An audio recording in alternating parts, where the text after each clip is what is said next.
Hello, Joe. Let's see the question.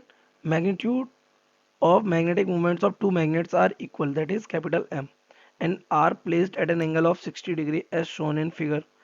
The resultant magnetic moment of combination will be option first root 2m, option second root 3m, option third m upon root 2, and option fourth root 3m, root 3 plus 1 m. So let's see the key concept of this question.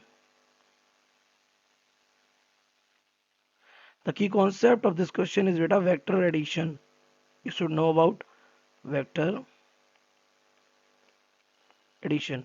अगर हमारा ये vector A है और ये हमारा vector अगर B है और इनके बीच में एंगल अगर थीटा है तो ये पैरेललोग्राम लॉ से इस तरीके से इसका ये रिजल्टेंट आके ये A vector plus B vector बनता है, इसको हम कहते हैं R vector.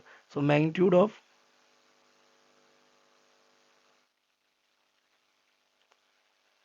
Resultant vector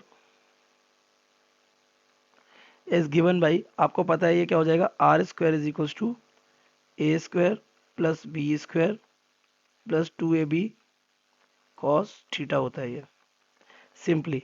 okay, तो इस वाले लॉजिक को अपनाएंगे।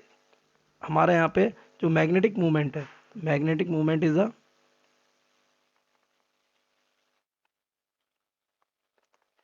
अ वेक्टर क्वांटिटी। कैसी क्वांटिटी है?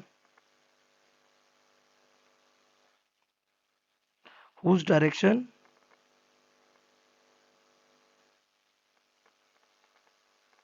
Is from south pole to north pole.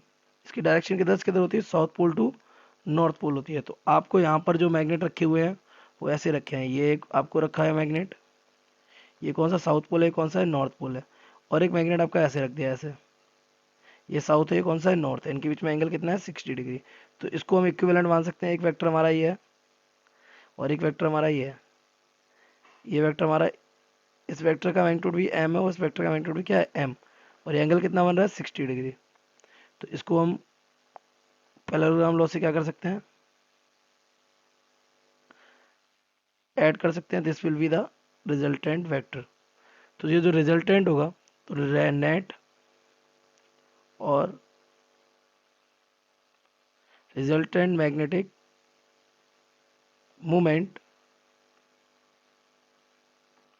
Of two magnets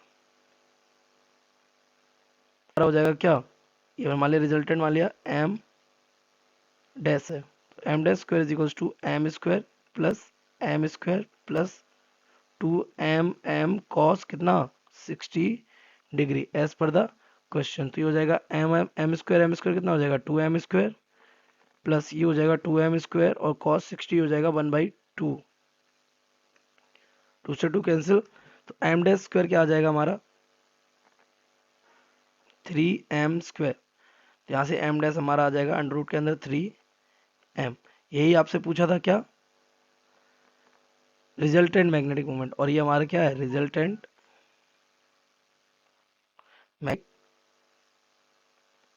moment कितना आ गया? Under root 3m। ऑप्शन अगर चेक करेंगे तो root 3m option second is correct. So the correct option